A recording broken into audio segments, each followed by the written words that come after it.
9వ అధ్యాయం 5వ వచనం. పితరులు వీరివారు క్రీస్తు వీరిలో పుట్టెను, శరీరం బట్టి క్రీస్తు వీరిలో పుట్టెను. ఈయన సర్వాధికారి అయిన దేవుడయ్యుండి నిరంతరము స్తోత్రార్హుడై ఉన్నాడు.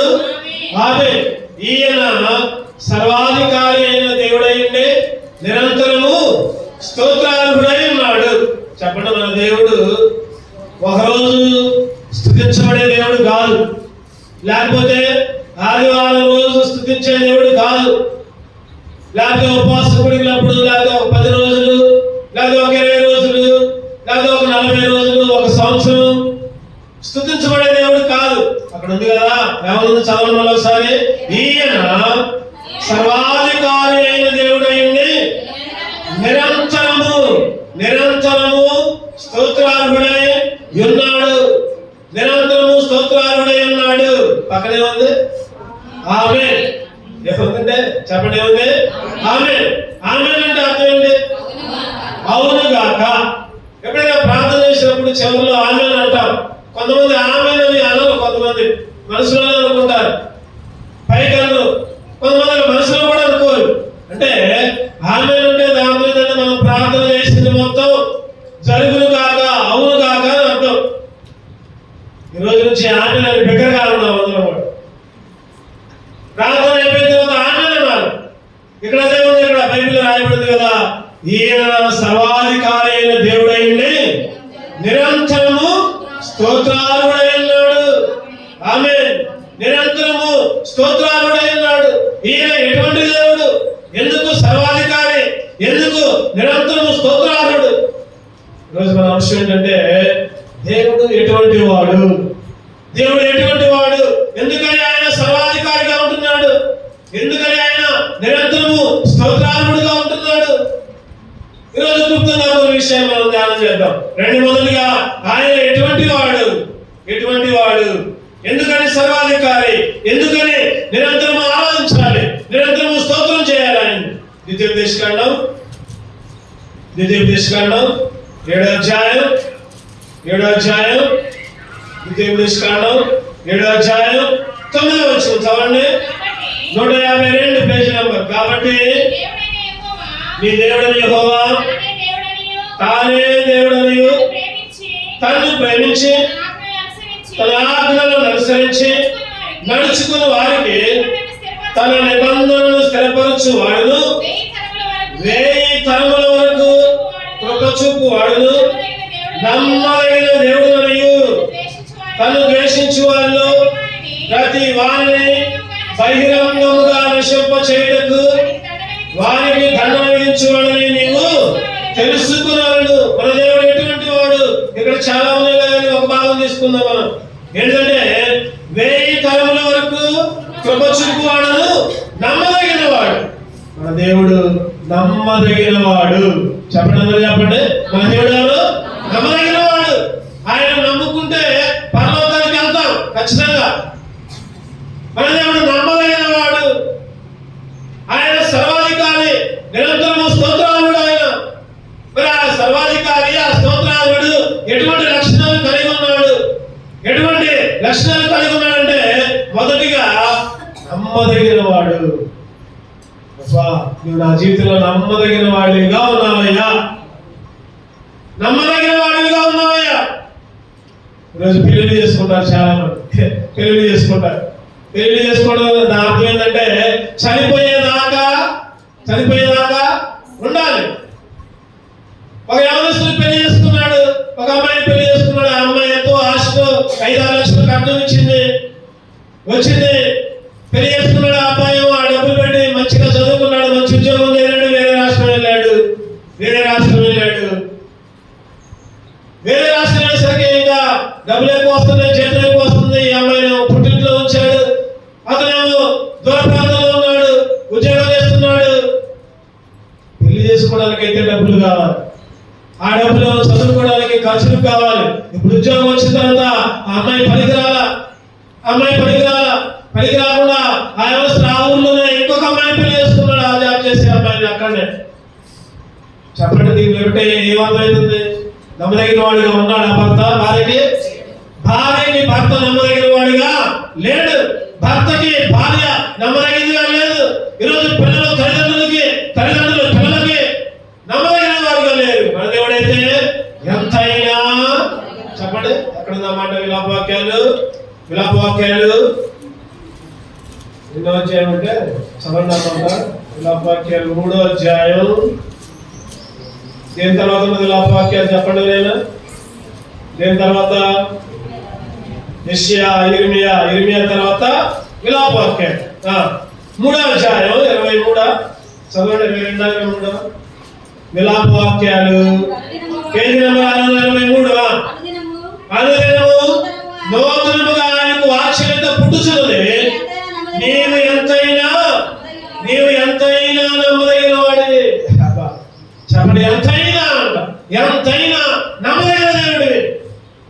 ఈరోజు మన దేవుణ్ణి ఆరాధించాలి. ఎందుకు? రోమిలకు రాసిన పత్రిక 5వ అధ్యాయం 9వ వచనం ప్రకారం మనం చదువుకున్న మూలపడినటువంటి ఈయన సర్వాధికారి. నిరంతరం ఆయనకి స్తోత్రము కలుగును గాక. ఆమేన్. ఎందుకు సర్వాధికారి? ఎందుకు నిరంతరం స్తోత్రం చేయాలంటే మొదటిగా నమ్మదగిన వాడు కాబట్టి. మామూలు నమ్మదగిన వాడు కాదు. ఎంతైనా అన్నాను చెప్పండి. మనం అస్సలు నమ్మదగిన వాళ్ళు కాదు. నమ్మదగిన వాళ్ళు అస్సలు కాదు. ఒక మాట చెప్పాలంటే పైకి మంచిగానే ఉంటారు, కోరులు అవుతారు. పైకి మంచిగానే ఉంటారు, వ్యతిరేకంగా మాట్లాడతారు. పైకి మంచిగానే ఉంటారు, అన్ని చేయాల్సినవన్నీ చేస్తూనే ఉంటారు. నేనైనా నువ్వైనా మీరైనా ఎవరైనా సరే అసలు ఏమాత్రం కూడా ఒకప్పుడు స్థితి ఏంటంటే మనం నమ్మదగిన వాళ్ళం కాదు. మనం అపవాది సంబంధులు. అపవాది ఎటువంటి మనకు కూడా అబుద్ధిలో వచ్చినాయి. తండ్రి బుద్ధులే ఎవరికి వస్తాయి చెప్పండి? కొడుకులకు వస్తాయి. తండ్రి బుద్ధులే కొడుకులు వస్తాయి. ఈరోజు మన తండ్రి ఎవరంటే వచ్చిన ప్రకారం మన తండ్రి అపవాది సంబంధం. మనం అపవాది బిడ్డలు. వాడు ఎట్లా నడిస్తే అట్లానే నడుస్తున్నాం. అపవాది సంబంధులు కాబట్టి మనం నమ్మదగిన వాళ్ళం కాదు. మనం ఒకప్పుడు అపవాది సంబంధులుగా ఉండి దుష్ట సాంగత్యాన్ని, చెడ్డ సహవాసాన్ని, చెడ్డ ఆలోచనని, దుష్ట సాంగత్యం అంట పూర్తి చేయండి.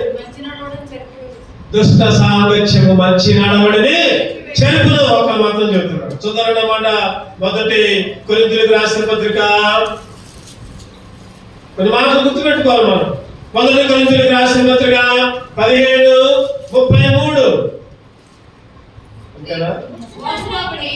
మోసపోకుడి దుష్ట సాంగత్యము మంచి నడవడిని చెరుపును. మోసపోకుడే దుష్ట సాంగత్యము మంచి నడవడిని. ఒకప్పుడు నమ్మదగిన వాళ్ళం కాదు. మనం ఒకప్పుడు దుష్టులతో సహవాసం చేశాం, దుష్టులతో తిన్నాం, దుష్టులతో తాగాం, దుష్టులతో తిరిగాం. దుష్టులు అడిపోతే అటు వెళ్ళాం. ఒకప్పుడు మనం రాకపోతే ఏమని అనుకుంటారేమో, లేకపోతే ఇది వెళ్ళిపోతే ఏమని అనుకుంటారేమో. ఈరోజు మందిరాన్ని వదిలిపెట్టి ఎన్నో కార్యక్రమాలకు వెళ్తున్నాం.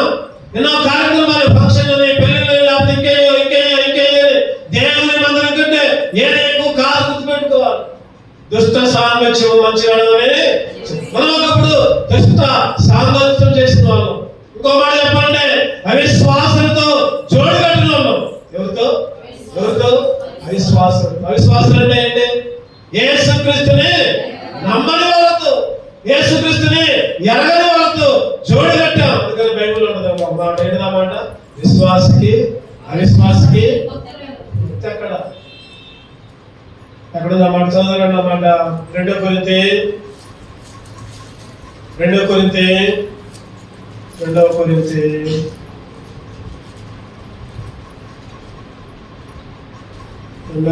6వ అధ్యాయం 14 వచనం చదవండి. 2 కొరింథీ 6:14. మీరు అవిశ్వాసులతో జోడుగా ఉండకూడి, నీతికి దుర్నీతికి ఏమి సాంగత్యం, వెలుగులకు చీకటితో ఏమి పొత్తు, క్రీస్తుకు బెలియాలతో ఏమి సంబంధం, అవిశ్వాసంతో విశ్వాసకి పాలకుడిది, దేవుని ఆలయానికి విగ్రహాలకి ఏమి పొందిక. ఎన్ని మాటలు లేదు అక్కడ, ఎన్ని మాటలు లేవు. దేవుడు మనల్ని హెచ్చరిస్తూ ఉన్నాడు. ఇంకో అవిశ్వాసతో విశ్వాసకి పొందుతా ఎక్కడ? ఈరోజు పెళ్లిళ్ళు చూసుకుంటున్నాం, మనం పెళ్లి సంబంధాలు చూస్తున్నాం, మన పిల్లలకి ఏం చూస్తున్నాం? ఎత్తు చూస్తున్నాం, అందం చూస్తున్నాం, లోపం చూస్తున్నాం, డబ్బు చూస్తున్నాం. కానీ చెప్పండి, ఏం చూడలా?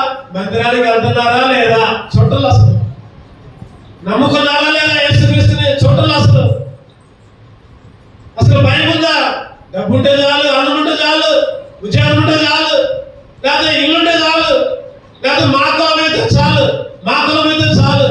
కులాలు పెట్టుకొని ఆడపడుతున్నారు, డబ్బులు పెట్టుకొని ఆడపడుతున్నారు, లేదా ఇంకేదో ఉంటుంది కదా. మనందరిది ఏ కులం చెప్పండి? ఏ కులం? యేసుక్రీస్తు కులం. మనందరూ కూడా కులం లేదు అక్కడ. మనం పెట్టుకున్నాం కులాలు మతాలు మనం పెట్టుకున్నాం. మనందరిది యేసుక్రీస్తు కులం. ఫలానులంట. ఆదాముకి ఏ కులం ఉందా చెప్పండి? మనందరూ కూడా ఆదాము నుంచి వచ్చిన వాళ్ళు, లేకపోతే ఇంకా ఉన్నారు మనకి? ఆదాము నుంచి వచ్చిన వాళ్ళు ఎవరైనా సరే. ఈరోజు ఈ కులాలు మతాలు అనేది మనం కల్పించుకున్నాం. అందుకనే కులంతో సంబంధం వద్దు, డబ్బుతో వద్దు, అందంతో వద్దు, ఆస్తులతో వద్దు. మీ పిల్లలకి లేదు, మన పిల్లలకి పెళ్లిళ్ళు చేయాలంటే రక్షణ పొందారా లేదా? బాప్తిస్మం తీసుకున్నారా లేదా? మందిరానికి వెళ్తున్నారా లేదా? ఇప్పుడే చూసుకోవాలి. ఇంక వేరే ఏం చూడొద్దు. వేరే ఏదైనా చూశారంటే మధ్యలో పతనం అయిపోవడమే. ఒక ఆయన ఉన్నాడు, మా ఫ్రెండ్ ఒక ఆయన ఉన్నాడు. మేము చదువుకునేటప్పుడు మా ఫ్రెండ్ ఉండేవాడు. మంచిగా మేమందరం యూత్ మీటింగ్స్కి వెళ్ళేవాళ్ళం, యూత్ క్యాంపులకి వెళ్ళేవాళ్ళం, అందరం కలిసి వెళ్ళేవాళ్ళం. మా ఫ్రెండ్ అనేవాడు కదా, అరే నేను యేసుక్రీస్తుని ఎరగనమ్మాని పెళ్లి చేసుకుంటా అన్నాడు. అరే నీకు అదే తప్పించి యూత్ మీటింగ్స్ లో ఏం నేర్చుకుంటాం మనం? ఇది కాదు కదా, విశ్వాసకి పొత్తు లేదు అంటే అన్నాడు. కొత్త అర్థం చెప్పాడు. ఏంటంటే నేను ఆయనని పెళ్లి చేసుకొని ఆయనని రక్షణలోకి నడిపిస్తా, ఆయనకి స్వార్థ చెబుతా, ఒక ఆత్మని రక్షిస్తా, లేదా ఆ కుటుంబాన్ని, వాళ్ళ అమ్మని, వాళ్ళ నాన్న కూడా మందిరానికి తీసుకుని పోతా. నా వల్ల నలుగురు రక్షణ పొందుతారు కదా. నేను స్వార్థ చెబుతా, నేను మందిరానికి తీసుకెళ్తా. రక్షణ మందిరంలో చేసుకుంటే ఉపయోగం? వాళ్ళ మందిరానికి వెళ్తారు, నేనే వెళ్తాను. మరి నా వల్ల ఒక ఆత్మ రక్షించబడాలిగా. కొత్త అర్థం చెప్పాడు. చివరికి అంతే చేసుకున్నాడు. వేరే రక్షణ లేనమ్మని పెళ్లి చేసుకొని ఫస్ట్ వారం మందిరానికి వచ్చారు, 2 వారాలు మందిరానికి వచ్చారు, 3వ వారం నుంచి రాట్లా. ఆయన ఫస్ట్ లో వచ్చింది, ఫస్ట్ లో అమ్మడి వచ్చింది, తర్వాత నుంచి నేను మందిరానికి రాను, నువ్వు కూడా బావద్దు, నువ్వు కూడా చెప్పండి. రక్షణలోకి స్వార్థ చెప్పి రక్షణలోకి మందిరంలోకి తీసుకుని వద్దాం అనుకున్న వ్యక్తి చిన్నగా జారిపోయాడు. ఆదివారం మందిరంలో ఇద్దరు కలిసి సినిమాలకు వెళ్తున్నాడు. చూడండి, అది పరిస్థితి. అందుకనే బైబిల్ అంటుంది కదా, విశ్వాసకి పొత్తు అక్కడ. నీతికి దుర్నీతికి ఉందా పొత్తు? వెలుగు చీకటి ఉందా పొత్తు? ఒకప్పుడు దుర్నీతిమంతులు, ఒకప్పుడు అవిశ్వాసులు, ఒకప్పుడు చీకటిలో ఉన్న వాళ్ళు, ఒకప్పుడు దుష్టుని సాహసం ఉన్న వాళ్ళు. కానీ ఇప్పుడైతే చెప్పండి ఏం చేశాడు దేవుడు? నమ్మదగిన వాడు కాబట్టి ఆయన సహవాసంలోకి ఎక్కడికి పిలిచాడు ఆయన? 1 కొరింథీ 5వ అధ్యాయం చదువున మాట, చక్కటి మాట ఉంటుంది. 1 కొరింథీ 5వ అధ్యాయం 9వ అధ్యాయం 9వ వచనం అండి. 9 1 కొరింథీ 5:9 మన ప్రభు అయిన కదా. 1 కొరింథీ 1వ అధ్యాయం 9వ వచనం. 1 కొరింథీ 1:9 మన ప్రభు అయిన యేసు క్రీస్తు అను తన కుమారుని సహవాసమునకు మిమ్మల్ని పిలిచిన దేవుడు. చెప్పండి, నమ్మదగిన దేవుడు, నమ్మదగిన వాడు. ఎంతైనా నమ్మరు. ఒకప్పుడు అవిశ్వాసులు, ఒకప్పుడు దుష్ట సహవాసం చేశారు, ఒకప్పుడు అనీతిమంతులు, ఒకప్పుడు చీకటోళ్ళు, ఒకప్పుడు చెడిపోయిన వాళ్ళు. ఇప్పుడేం చేశాడు దేవుడు? చెప్పండి, మన ప్రభు అయిన యేసుక్రీస్తు అను తన కుమారుని సహవాసములకు మిమ్ముని పిలిచిన దేవుడు నమ్మదగిన వాడుగా ఆయన నిన్ను నన్ను కూడా కుమారుని సహవాసంలోకి, సేవను మందిరంలోకి, సేవను సహవాసంలోకి ఈరోజు నిన్ను కూడా పిలిచాడు. నేను ఏమాత్రం కూడా నమ్మదగిన వాడు కాదు. దుష్టులతో సహవాసం చేశా, దుర్నీతితో ఉన్నా, అవిశ్వాసంతో ఉన్నా, ప్రభా చీకట్లో ఉన్నా, ఏమాత్రం కూడా మంచిగా కాదయా నేను. అయినప్పుడు కూడా నమ్మదగిన వాడిగా ఉండి ప్రభా పరిశుద్ధ సహవాసంలోకి, నీ కుమారుని సహవాసంలోకి నన్ను పిలిచావు. అందుకే నిన్ను ఆరాధిస్తాను. మొదటిగా సర్వాధికారి దేవుడు ఎటువంటి దేవుడు అంటే చెప్పినటువంటి దేవుడు నమ్మదగిన వాడు. నమ్మదగిన వాడుగా నిన్ను నన్ను పిలిచాడు, సహవాసంలోకి పిలిచాడు. అందుకే ఆరాధించాడు. రెండోది వచ్చిందండి ద్వితీయోపదేశకాండం 33, ద్వితీయోపదేశకాండం 33:27.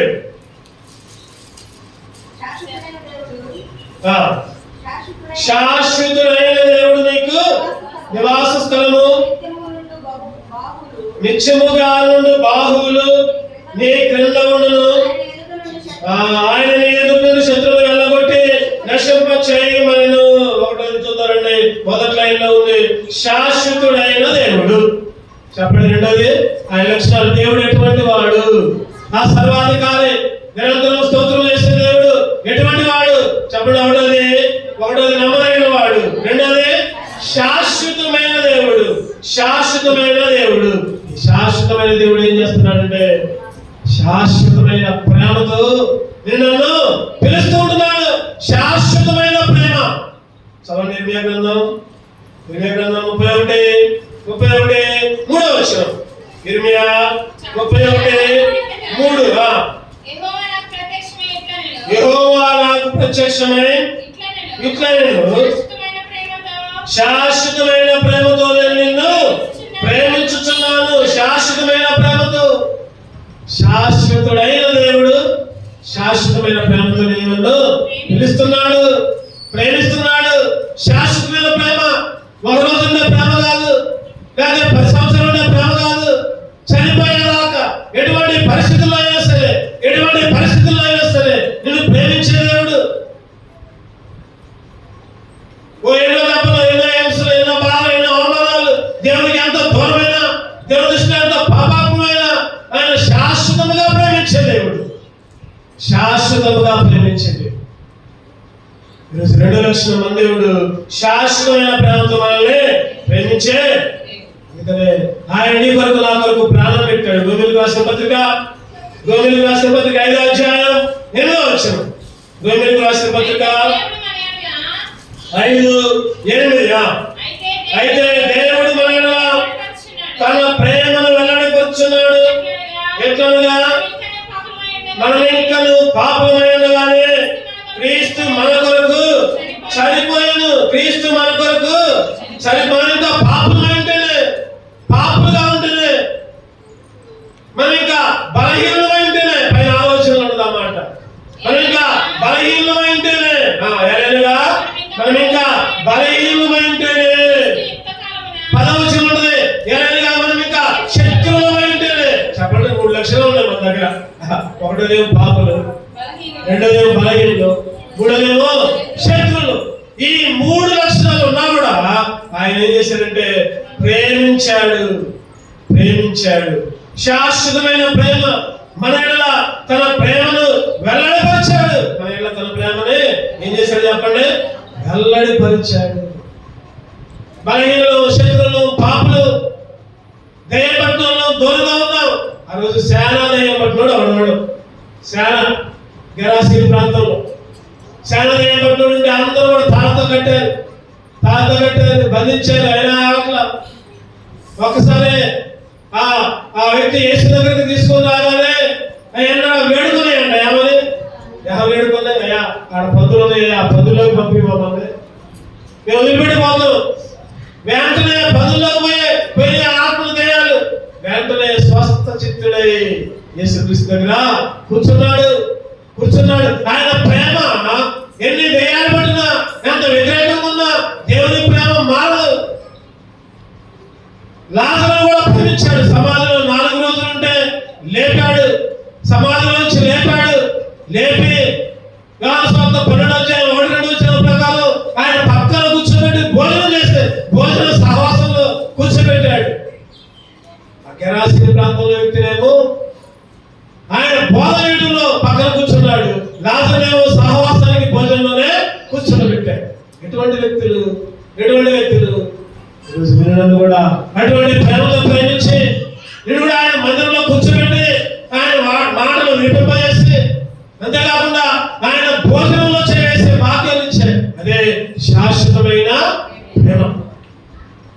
శాశ్వతమైన ప్రేమతో నేను నన్ను ప్రేమిస్తాను. ఈ లోకపు ప్రేమ ఎట్లా ఉందా?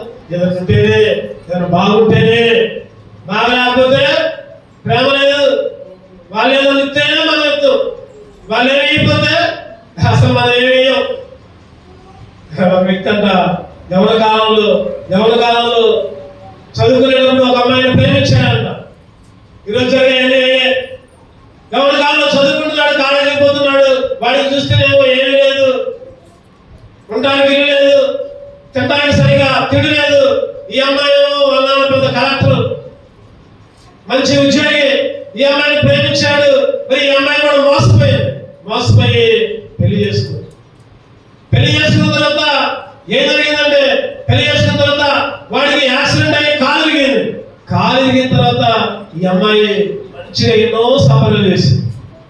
అయ్యో నా భర్త అన్ని వదిలిపెట్టి వచ్చారు. సఫలు చేసింది. తండ్రికి లక్ష చెప్పుకొని లక్షలు తీసుకుని వచ్చి హాస్పిటల్లో ఖర్చు చేసి ఎంతో ఖర్చు పెట్టింది.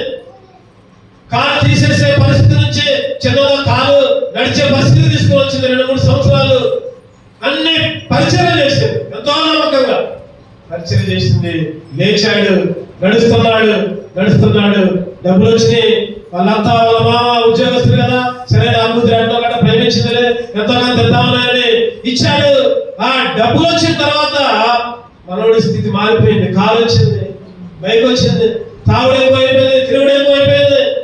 అటువంటి పరిస్థితుల్లో ఒకరోజు అనుకోకుండా కారులో ఇద్దరు వెళ్తుంటే మళ్ళీ యాక్సిడెంట్ అయింది. తాగి నడపడం వల్ల యాక్సిడెంట్ సరికి ఈసారి ఈడికేం కావాలా అమ్మాయికి కాలు విరిగింది. ఎవరికి కాలు విరిగింది చెప్పండి? అమ్మాయికి కాలు విరిగింది. అరే ఒకప్పుడు ఈడికి కాలు విరిగినప్పుడు ఆమె 2-3 సంవత్సరాలు కష్టపడి డబ్బులు తెచ్చి ఎంతో స్వప్నం చేసి బతికించుకొని చివరికి నడిపించుకుంటే అమ్మాయికి కాలు ఎరగడం ఆలస్యం. వెంటనే వాళ్ళ ఇంటికి తీసుకెళ్ళి ఇచ్చి, మీ అమ్మాయి నాకు అక్కడ మీరే ఉంచుకో. కాలిగిన అమ్మాయితో నేను ఎలా సంసారం చేశాను? కాలిగిన అమ్మాయి నాకేం చేసింది? నాకు వండి తేలాదు, నాకు పరిచయం చేస్తుందా? ఇటువంటి అమ్మాయి నాకు వద్దు. చూడండి ఎట్లా ఉంది మనుషుల పరిస్థితి, ఎట్లా ఉందో చూడండి. ఈరోజు మనుషులు ఎట్లా ఉంటున్నారంటే ప్రేమ లేదు, అంతా వేషమే, పై వేషధారణ. కానీ మన దేవుడు చెప్పండి, మన దేవుడు శాశ్వతమైన బలహీనమైంటే చెప్పండి, ఇంకా శత్రువుమైంటే, ఇంకా పాపమైంటే నీ కొరకు నా కొరకు ప్రాణం పెట్టాడు దేవుడు. నీ కొరకు నా కొరకు ప్రాణం పెట్టి బలహీనత నుంచి విడిపించాడు, శత్రువుల నుంచి విడిపించాడు, పాపముల నుంచి విడిపించాడు. పరలోకంలో రాజ్యంలో వారసులుగా తన కుమారులుగా నిన్ను ఎంచుకున్నాడు. అందుకే దేవుడు స్తుతించాలి, అందుకే దేవుడు ఆనందించాలయ్యా. ఎంతైనా నమ్మదగిన వాడు అయ్యా ప్రభువా, ఎంతైనా శాశ్వతమైన ప్రేమతో నన్ను ప్రేమించావయ్యా. చూద్దానండి మూడో చూద్దానండి. ఇర్మియా గ్రంథం 10:10. ఇర్మియా 10:10. యెహోవాయే నిజమైన దేవుడు, ఆయనే జీవము గల దేవుడు, సదాకాలము ఆయనే రాజు. యెహోవాయే నిజమైన దేవుడు. ఇంకో మాట ఉంది అక్కడ, ఆయనే జీవము కలిగిన దేవుడు. జీవము కలిగిన దేవుడు, మాట్లాడే దేవుడు, సంచరించే దేవుడు. ఈరోజు జీవము కలిగిన దేవుడిని వదిలిపెడుతున్నారు, జీవము లేని వాటి వెంబడి తిరుగుతున్నారు చాలా మంది. జీవము కలిగిన దేవుడిని వదిలిపెడుతున్నారు, నీ కొరకు నా కొరకు ప్రాణం పెట్టిన దేవుడిని వదిలిపెడుతున్నారు. నిన్ను నన్ను తన పరలోకాన్ని చేర్చే దేవుని వదిలిపెడుతున్నారు, అగ్నిగుండం నుంచి తప్పించే దేవుని వదిలిపెడుతున్నారు. మట్టి బొమ్మల్ని, విగ్రహాలని, చెట్టుల్ని, పుట్టల్ని, రాళ్ళని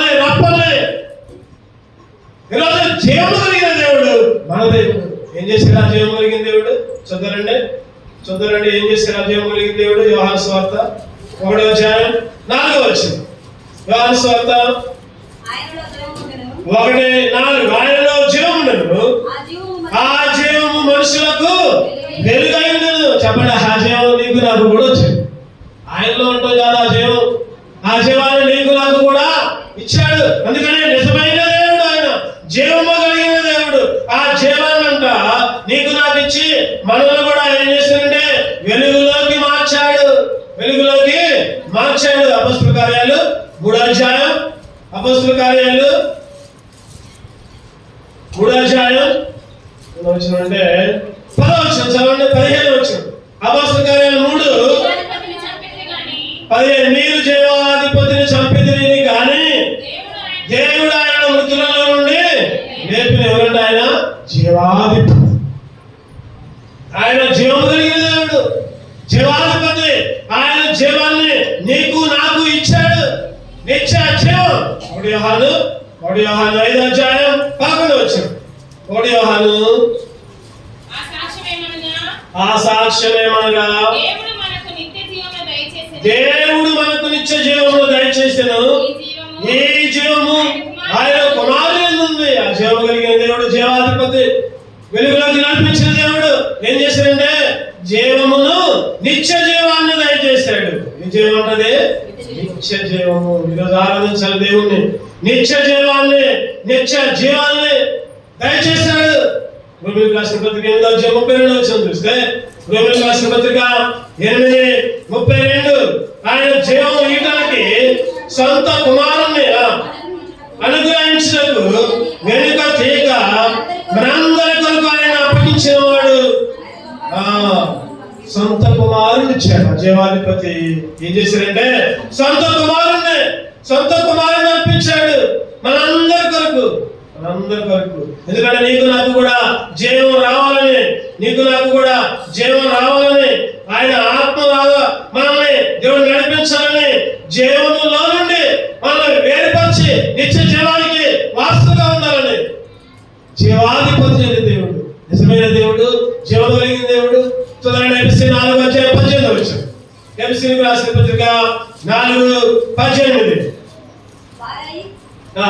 వారైతే అంధకారమైన మనసు గల వారై తమ హృదయ తమలో ఉన్న అజ్ఞానము చేత దేవుని వలన కలుగు జీవములో నుండి వేరుపరచబడి ఉన్నవారే. ఒకప్పుడైతే జీవములో నుంచి వేరుపరచబడ్డావు. నువ్వు నేను జీవంలో అంటుకట్టబడ్డా, జీవానికి దూరంగా ఉన్నావు. చచ్చిపోయిన స్థితి, అపరాధాల చేతలు పాపముల చేతలు చచ్చి విడగా యేసు క్రీస్తుతో కూడా మనల్ని బ్రతికించాడు. ఆయన అంటున్నాడు కదా, వారైతే అంధకారమైన మనస్సు గల వారై తమ హృదయ కాఠిన్యము వలన. అంధకారమైన మనస్సు ఉంది మనకి, ఇంకేముంది? హృదయ కాఠిన్యం ఉంది. ఏం చేశారంట? జీవముల నుండి వేరుపరచబడిన వారిగా ఉన్నాం. కానీ ఇప్పుడు ఆ జీవాధిపతి ఆ జీవంలోకి నేను కూడా తీసుకుని వచ్చి వెలుగుగా వచ్చాడు. అధికారం జీవము కలిగిన దేవుడు మన దేవుడు. ఒకటో చెప్పండి, ఒకటోది నమ్మదగిన వాడు, రెండోది శాశ్వతమైన దేవుడు, మూడోది జీవము కలిగిన దేవుడు. చూద్దాం 4 కీర్తనలు 59:17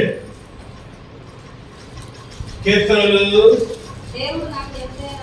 59:17 దేవుడు ఎత్తైన కోటగాను కృపగల దేవుడుగాను ఉన్నాడు.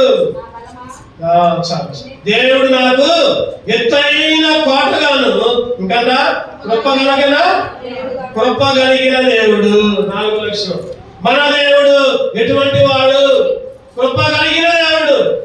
1000 తరములకు చూపేవాడు చదువుకున్నాం ఫస్ట్ లో. ఆయన ఎంతైనా నమ్మదగిన వాడు, శాశ్వతమైన దేవుడు, మూడోది జీవం కలిగిన దేవుడు, నాలుగోది కృప కలిగిన ఆయన కృప, ఆయన కనికరం లేకపోతే ఈ స్థితిలో ఉండే వాళ్ళం కాదు. ఎబ్రీయులకు రాసిన పత్రిక 2వ అధ్యాయం 9వ వచనం. ఎబ్రీయులకు రాసిన పత్రిక 2వ అధ్యాయం 9వ వచనం. దేవుని కృప వలన ఆయన ప్రతి మనిషిని కొరకు మరణం అనుభవించినట్లు. దేవుని కృప, దేవుని ఆయన కృప, ఆయన చూపించిన కృప ఆయన మరణానికి అప్పచెప్పింది, నిన్ను బ్రతికించింది. ఒక మాట చెప్పాలంటే కృప ద్వారానే. ఎఫెసీయులకు రాసిన పత్రిక 2వ అధ్యాయం 7వ వచనం. ఎఫెసీయులకు రాసిన పత్రిక క్రీస్తు యేసునందు మనలను ఆయనతో కూడా లేపి పరలోకమందు ఆయనతో కూడా కూర్చుండబెట్టును. పరలోకములో ఆయనతో కూడా కూర్చుండబెట్టును. ఎందుకు వచ్చిన కూడా మీరు విశ్వాసం ద్వారానే కృప చేతనే ఎంతో రక్షింపబడ్డా చెప్పండి. కృప చేతనే, కేవలం ఆయన కృప కనికరం ద్వారానే ఈరోజు రక్షింపబడ్డాం. ఆయన కృప. కీర్తనలు 128వ అధ్యాయం 3వ వచనం. కీర్తనలు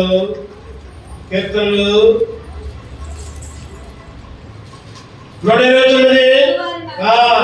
దున్నువారు నా వీపు మీద దున్ని వారు చాలను పొడుగుగా చేసి దున్నే వాళ్ళ వీపు మీద దున్నారు.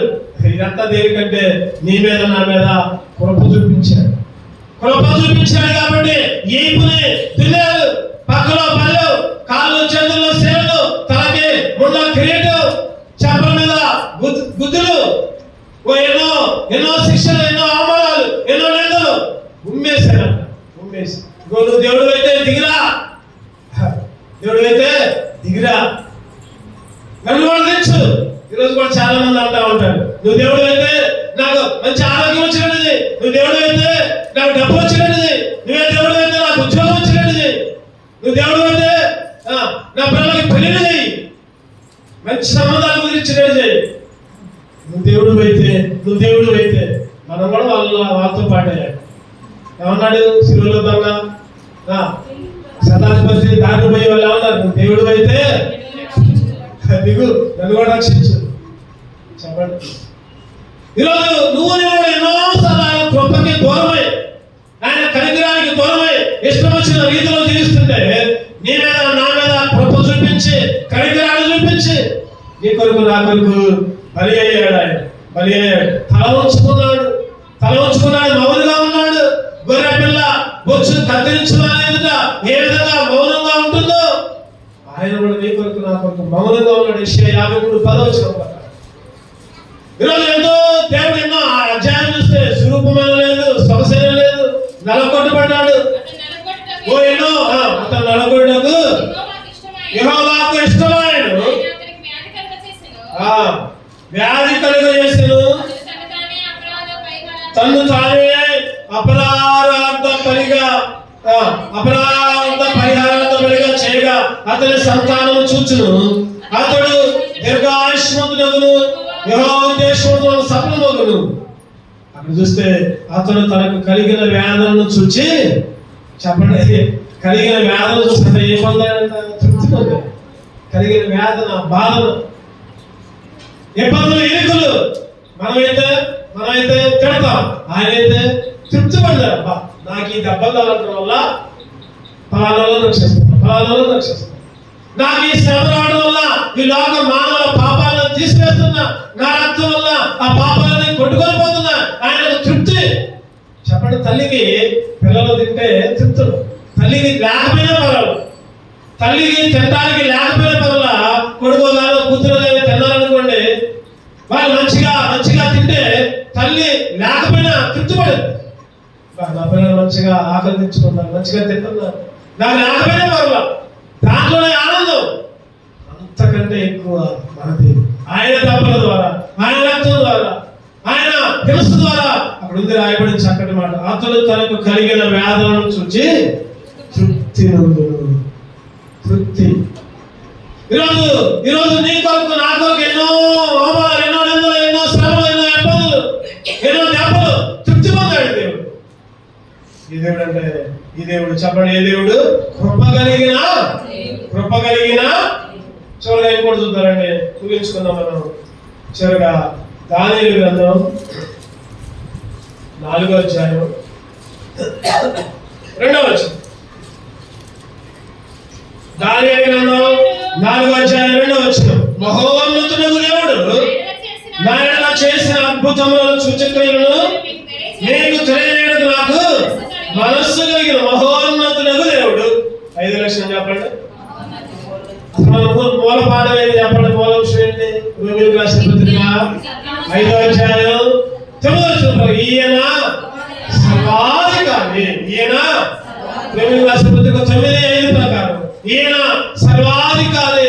నిరంతరము ఆయనకి స్తోత్రాలు చెల్లించాలి. మన విషయం ఏంటంటే ఎందుకు సర్వాధికారి ఆయన? ఎందుకు ఆయన్ని నిరంతరం స్తోత్రాలు చెల్లించాలి? ఆయన ఎటువంటి వాడు చూస్తున్నావు? ఒకటి చెప్పండి. ఒకటోది నమ్మదగిన దేవుడు. మనం నమ్మదగనంలో పిలిచాడు, సాహసం నదిలో పిలిచాడు, భోజనం ఇచ్చాడు, ప్రభు చూపించాడు, జీవాన్ని ఇచ్చాడు, శాశ్వతమైన ప్రేమతో చూపించాడు. చెప్పండి. ఇంకా ఏం చేశాడంటే చివరగా మహోన్నతులకు ఆయన దేవుడు ఎటువంటి వాడు అంటే మహోన్నతులకు. ఈ మహోన్నతులకు దేవుడు మహోన్నత స్థలాల్లో ఉన్నత స్థలాల్లో ఉండాల్సిన దేవుడు తగ్గించుకొని దీనుడై రిక్తుడిగా చేసుకుని నీ కొరకు నా కొరకు ప్రాణాన్ని పెట్టడానికి ఈ లోకానికి వచ్చాడు. ఎందుకంటే నిన్ను కూడా ఆ మహోన్నత స్థలంలోకి తీసుకెళ్ళడానికి. ఎందుకు వచ్చాడు చెప్పండి? ఆయన మనలో కూడా ఆయన రాజ్యంలోకి తీసుకెళ్ళడానికి ఆ మహోన్నతమైన స్థలాల్లో. యెషయా గ్రంథం 57:15. యెషయా గ్రంథం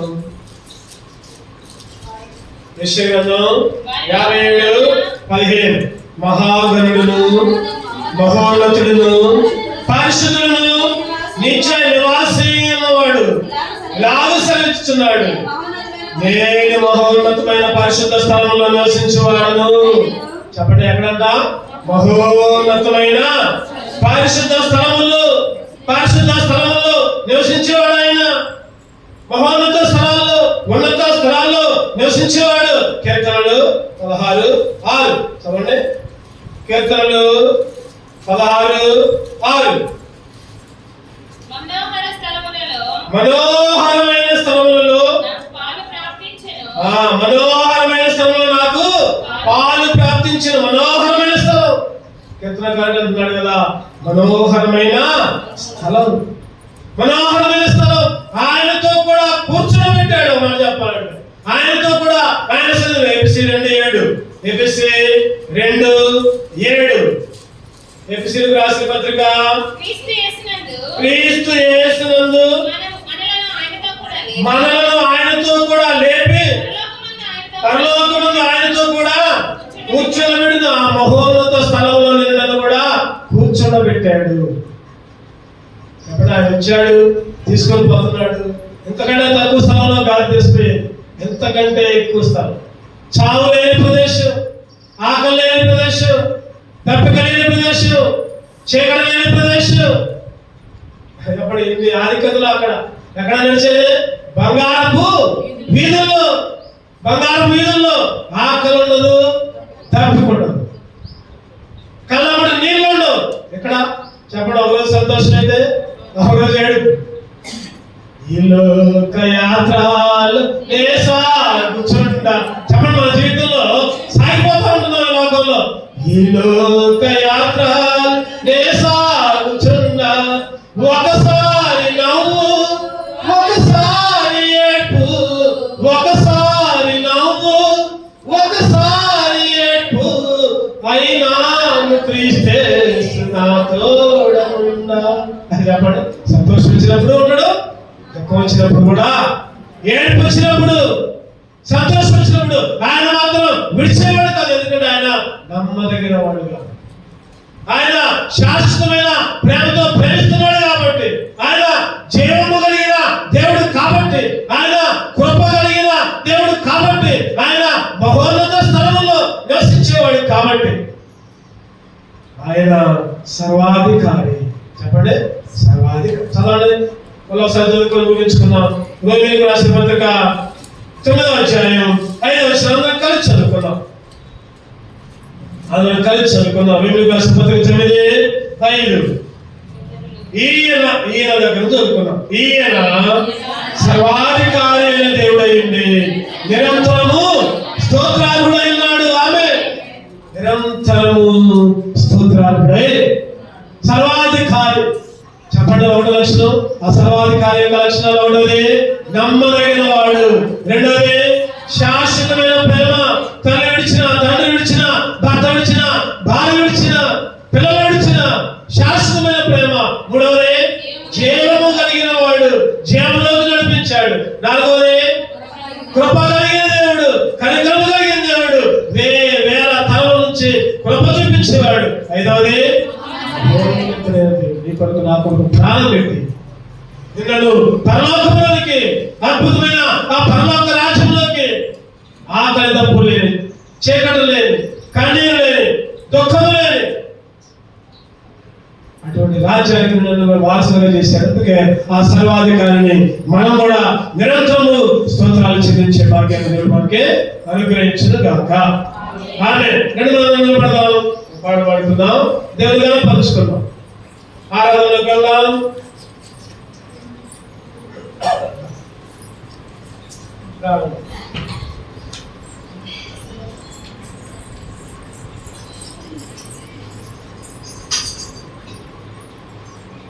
గొప్ప కనికరములా అనే పాట పాడుతాం.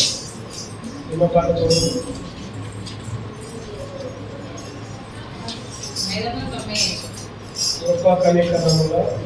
595